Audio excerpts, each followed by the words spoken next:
ട്വിറ്ററിൽ നടക്കുന്ന ഒരു വലിയ ചർച്ചയെക്കുറിച്ചാണ്. നളിനി ഉനഗർ എന്ന ഒരു പാചക വിദഗ്ധ, അവർ ഉത്തരേന്ത്യയിൽ നിന്നുള്ള ഒരു സോഷ്യൽ മീഡിയ ഇൻഫ്ലുവൻസറൊക്കെയാണ്. അപ്പോൾ അവർ കഴിഞ്ഞ ദിവസം ഒരു ട്വീറ്റ് പങ്കുവെക്കുകയാണ്. അതിൽ ഒരു KSRTC ബസ്സിൻ്റെ ചിത്രമാണുള്ളത്. അതിൽ മലയാളത്തിൽ ബോർഡ് എഴുതിയിരിക്കുന്നു. അത് ചെല്ലാനം വഴി പാലക്കാട് വഴി കോയമ്പത്തൂരിലേക്ക് പോകുന്ന ഒരു ബസ്സാണ്. അപ്പോൾ അരഗൻ കേരള എന്ന പേരിലാണ് ഈ ചിത്രത്തോടൊപ്പം അവർ ടൈറ്റിൽ പങ്കുവെക്കുന്നത്. അവർ അതിൽ കുറിച്ചിരിക്കുന്നത് എന്തുകൊണ്ട് മലയാളത്തിൽ മാത്രം ഇങ്ങനെ ബോർഡ് വെക്കുന്നു, ഇത് മറ്റുള്ള ദേശക്കാർക്ക് മനസ്സിലാകുന്നില്ല, വിനോദസഞ്ചാരികൾക്കൊക്കെ വലിയ ബുദ്ധിമുട്ടാകുന്നു. അതുമാത്രമല്ല, ഈ മലയാളികളോട് ഇതിനെപ്പറ്റി ചോദിച്ചാൽ, ഹിന്ദിയിൽ ഇതിനെപ്പറ്റി ചോദിച്ചാൽ, ഈ ബോർഡിനെ കുറിച്ചൊക്കെ ചോദിച്ചാൽ അവർ അതിന് കൃത്യമായ ഉത്തരം നൽകില്ല. ഇംഗ്ലീഷിൽ ചോദിച്ചാൽ അതിന് ഉത്തരം നൽകി എന്നാണ്. അപ്പോൾ ഈ പോസ്റ്റിൻ്റെ താഴെ വലിയ വാഗ്വാദങ്ങളൊക്കെ പല ദേശക്കാർ വന്ന് നടത്തുന്നുണ്ട്. അതുമാത്രമല്ല, അതൊരു ഭാഷാ ഫൈറ്റിലേക്ക് തന്നെ കാര്യങ്ങൾ പോയിട്ടുണ്ട്.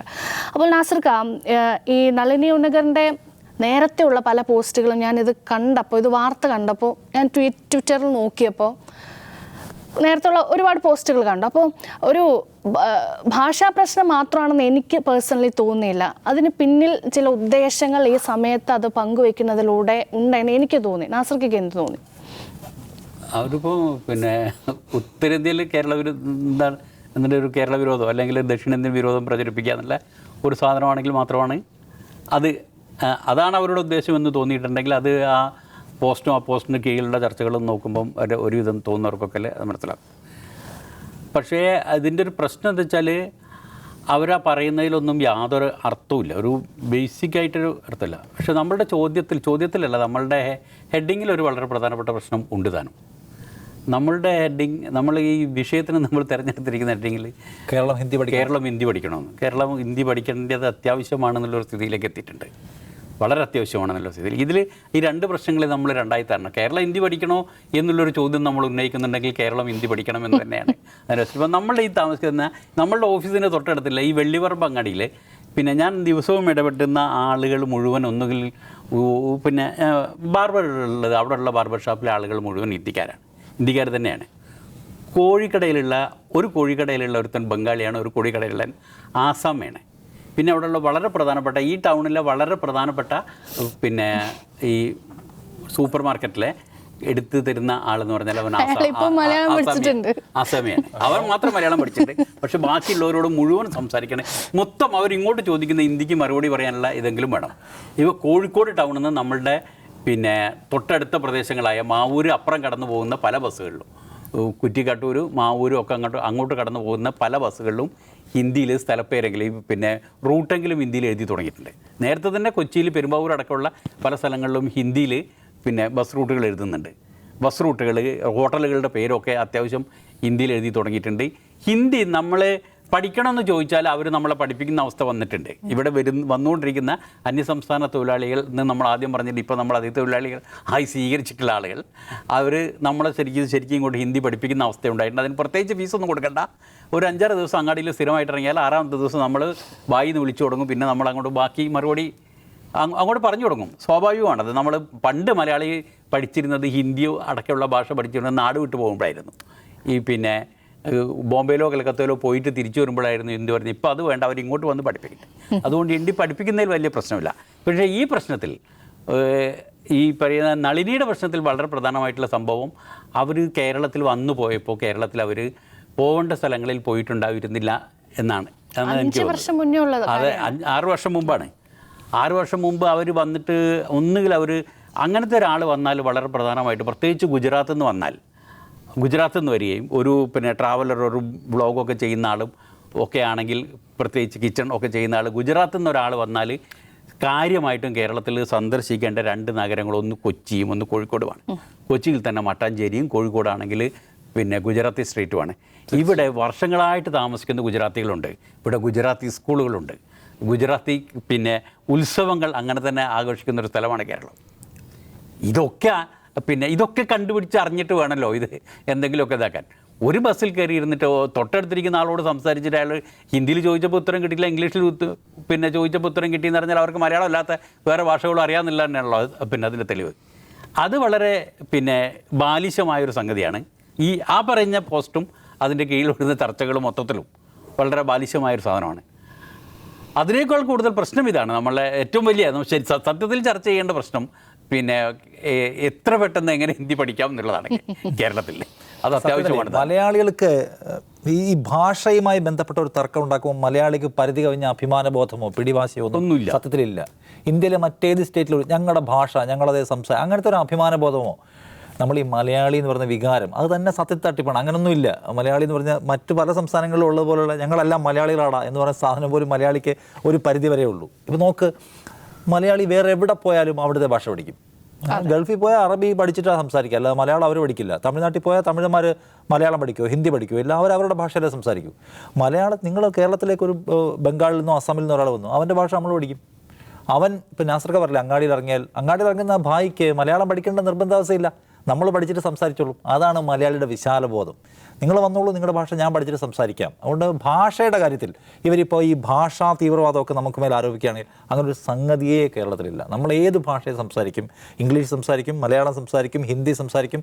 തമിഴ്നാട്ടിൽ നിന്ന് ആരെങ്കിലും വന്നാൽ അവരോട് തമിഴിൽ സംസാരിക്കാൻ മടിയില്ലാത്ത ഭാഷാപരമായ ഒരു തീവ്രവാദമോ അതിവൈകാരികതയോ തമിഴിനെയോ അല്ലെങ്കിൽ ഈ പറയുന്ന മറാഠയോ മറ്റേതെങ്കിലും തെലങ്കാനയിലെ തെലുങ്കിനോടുള്ള പോലെ മലയാളിക്കില്ല. പിന്നെ വേറൊന്നും, ഈ ഹിന്ദിക്കാരുടെ ഒരു പ്രശ്നം എന്നറിയാമോ, അവരുടെ ഒരു വിചാരം. ഇപ്പോൾ എനിക്ക് ഒരു കമ്പനിയിൽ ഞാനൊരു ഇൻഷുറൻസ് എടുത്തിട്ടുണ്ട്. ആ ഇൻഷുറൻസിൻ്റെ പുതുക്കലുമായി ബന്ധപ്പെട്ട് അവർ എന്നെ വിളിക്കുന്നത് ഹിന്ദിയിലാണ്, നിഷാദ് എന്ന് പറഞ്ഞ് വിളിക്കുന്നത്. ഹിന്ദിയിൽ സംസാരിച്ചു തുടങ്ങി. ഞാൻ പറഞ്ഞു, നിങ്ങൾ എന്തായി പറയുന്നത്, എനിക്ക് മനസ്സിലായില്ല. അപ്പോൾ ഇംഗ്ലീഷ് ഞാൻ മറുപടി പറയും, നിങ്ങൾ ഒന്നുകിൽ ഇംഗ്ലീഷ് പറ അല്ലെങ്കിൽ മലയാളത്തിൽ പറ, ഞാൻ മലയാളിയാണ്. അപ്പോൾ അവർ ഞെട്ടുകയാണ് ഈ വിളിക്കുന്ന ആള്. കാരണം ഈ ഹിന്ദി ഇവനെ അറിഞ്ഞോണം, ഹിന്ദി അറിയില്ലെന്ന് പറയുമ്പോൾ അറിഞ്ഞോണം. ഇതിനു മുമ്പ് പലയിടത്തും രാജ്യത്ത് പ്രശ്നം ഉണ്ടായിട്ടുണ്ട്, ഹിന്ദി നിങ്ങൾക്ക് എന്തുകൊണ്ട് അറിഞ്ഞുകൂടാന്നുള്ളത്. ഹിന്ദി അങ്ങനെ പഠിക്കാൻ നമുക്ക് സൗകര്യമില്ല. അങ്ങനെ അതാണ് നമ്മുടെ പൊസിഷൻ. കാരണം എന്താണ്, ഈ ഹിന്ദി എന്ന് പറയുന്നത് ഒന്നാമത് നമ്മുടെ ഔദ്യോഗിക ദേശീയ ഭാഷയൊന്നും അല്ല. അങ്ങനെ ഔദ്യോഗിക ദേശീയ ഭാഷ ആക്കാത്തതിന് വേണ്ടി പല കാരണങ്ങളുമുണ്ട്. ഹിന്ദി ഔദ്യോഗിക ഭാഷയാക്കുക വഴി വേറെ പലതരത്തിലുള്ള പൊളിറ്റിക്കൽ പ്രോജക്റ്റുകൾ അതിനകത്തുണ്ട്. ആ പ്രോജക്റ്റ് അറിയാവുന്നതുകൊണ്ട് സ്റ്റാലിനെ പോലെ ആളുകൾ ഹിന്ദി എംബോസിഡർ എന്ന് കേൾക്കുമ്പോൾ തന്നെ വൻ സീനുണ്ടാക്കാൻ കാര്യം അതാണ്.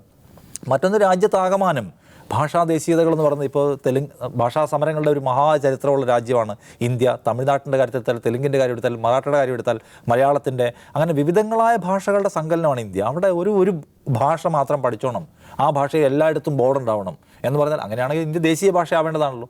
ദേശീയ ഭാഷ ആക്കിയിട്ടില്ലാത്ത ഒന്നാണ്, ഔദ്യോഗിക ഭാഷയാണ്. 1949 ഇത് ഔദ്യോഗിക ഭാഷയാക്കിയതാണ്. അതിനപ്പുറം ഉള്ള പ്രാധാന്യം ഹിന്ദിക്കില്ല. ഹിന്ദി മാത്രം അറിയാവുന്ന ആളുകൾ, അതിനപ്പുറത്തേക്ക് എഡ്യൂക്കേഷനിൽ അവരെ വളർത്തിക്കൊണ്ട് വഴിയാൻ കഴിയാത്ത അവരുടെ അഡ്മിനിസ്ട്രേഷനാണ് അവരോട് പറഞ്ഞു കൊടുക്കേണ്ടത്. ഇതൊന്നും അല്ല, ലോകത്ത് വേറെ ഭാഷയോട് സംസാരിക്കാൻ ഇംഗ്ലീഷിലാണ് ഈ രാജ്യത്തെ ബഹുഭൂരിപക്ഷം ആൾക്കാർ പരസ്പരം അങ്ങോട്ടും ഇങ്ങോട്ടും കമ്മ്യൂണിക്കേറ്റ് ചെയ്യാൻ പറ്റേണ്ടത്. അതാണ് ലോകത്തിലേക്കുള്ള തുറസ്. ഹിന്ദി എല്ലാവരും പഠിക്കുക, ഹിന്ദിയിൽ കമ്മ്യൂണിക്കേറ്റ് ചെയ്യാൻ നമ്മൾ അടക്കുകയാണ് എല്ലാം. എല്ലാവർക്കും സംസാരിക്കാൻ കഴിയുന്ന വിശ്വഭാഷയോട് കണക്ട് ആവാൻ പറ്റുക എന്നുള്ള പ്രധാന കാര്യം. മലയാളിക്ക് ആ കാര്യത്തിൽ എന്തെങ്കിലും കോംപ്ലക്സോ ഈഗോയോ ഒന്നും ഉണ്ടെന്ന് എനിക്ക് തോന്നുന്നില്ല. മലയാളി എല്ലാവരുടെയും ഭാഷ പഠിക്കാൻ തയ്യാറാണ്. ഇവിടെ എല്ലാത്തിനും ഇംഗ്ലീഷ് ബോർഡുണ്ട്. ഏതാണ്ട് എല്ലാ വണ്ടിയിലും ഇംഗ്ലീഷ് ബോർഡുണ്ട്. ഏതാണ്ട് എല്ലാ ഷോപ്പിനും ഇംഗ്ലീഷ് ബോർഡുണ്ട്. തമിഴ്നാട്ടിലോ നിങ്ങൾ മറ്റു പല സംസ്ഥാനങ്ങളിലും പോയാൽ ഇംഗ്ലീഷ് സംഗതിയെ കാണാൻ പറ്റില്ല. പക്ഷെ മലയാളി അങ്ങനെ, ആ ട്വീറ്റിന്റെ താഴെ ഗുജറാത്തിൽ നിന്നുള്ള ബോർഡുകൾ ആളുകൾ പങ്കുവയ്ക്കുന്നുണ്ട്.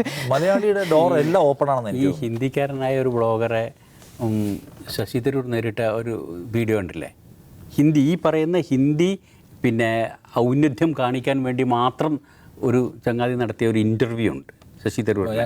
അതിൽ അദ്ദേഹം ശശി തരൂർ ഇംഗ്ലീഷിൽ മറുപടി പറഞ്ഞതിന് ഇവന് അതിഭയങ്കരമായിട്ട് ചൂടായിട്ട് തന്നെ പിന്നെ നിങ്ങൾക്ക് പിന്നെ മാതൃഭാഷയിൽ സംസാരിച്ചൂടെ, ഇന്ത്യക്കാരൻ്റെ മാതൃഭാഷയിൽ സംസാരിച്ചൂടെ എന്ന് ചോദിച്ചു. അതാണ് ചോദ്യം ഹിന്ദിയിൽ.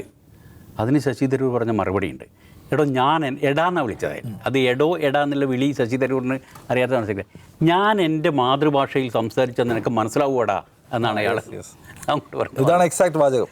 ഞാൻ നേരത്തെ പറഞ്ഞ ഈ നളിനിയുടെ പ്രീവിയസ് പോസ്റ്റുകൾ കാണുമ്പോൾ അതിൽ ഈ കെജ്രിവാൾ അറസ്റ്റിലാവുന്ന സമയത്ത് സുനിത കെജ്രിവാൾ പ്രസ് മീറ്റ് നടത്തിയ സമയത്ത് സർക്കാർ സംവിധാനങ്ങളെ ഉപയോഗിച്ചുകൊണ്ട് മുഖ്യമന്ത്രിയുടെ ഭാര്യ പ്രസ് മീറ്റ് നടത്തുന്നു എന്നൊക്കെ പറഞ്ഞവർ വളരെ രൂക്ഷമായി പ്രതികരിച്ചിരിക്കുന്നു.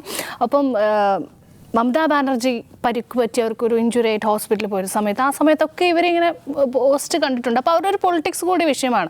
അപ്പോൾ ട്വിറ്ററിലേക്ക് എക്സിലേക്കൊക്കെ വരുമ്പോൾ ഈ ഉത്തരേന്ത്യ ഭാഷ എന്നൊക്കെ പറയുമ്പോൾ കൂടുതൽ ആളുകൾ വരും, അതിൽ ചർച്ച നടത്തും. അപ്പോൾ അവരുടെ ഫാൻസിന് കൈയ്യടി കിട്ടാൻ വേണ്ടിയിട്ടുള്ള ഒരു, ഫാൻസിനെ കൊണ്ട് കൈയടിപ്പിക്കാൻ വേണ്ടിയുള്ള ഒരു സാധനം കൂടി അതിൽ നമ്മൾ കാണുന്നുണ്ട്. ഒന്ന് ഇൻഫ്ലുവൻസറാണ് അവർ. അപ്പോൾ അതിൻ്റെ ഒരു റീച്ച് ഉണ്ടാക്കാനുള്ള ഒരു ചീപ്പ് സ്ട്രാറ്റജിയാണ് ഒന്നാമത്തേത്.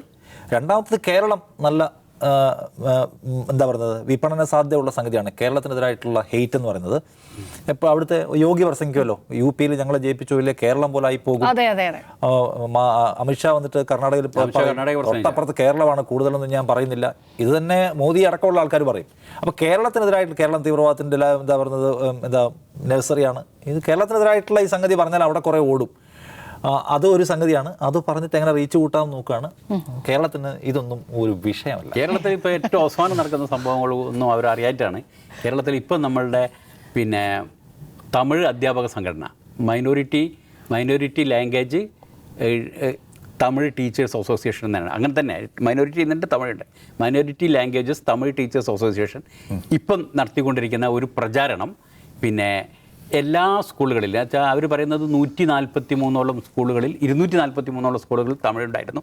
ഇപ്പോൾ അതില്ല, ഇപ്പോൾ 90 സ്കൂളുകളായിട്ട് കുറഞ്ഞിട്ടുണ്ട്.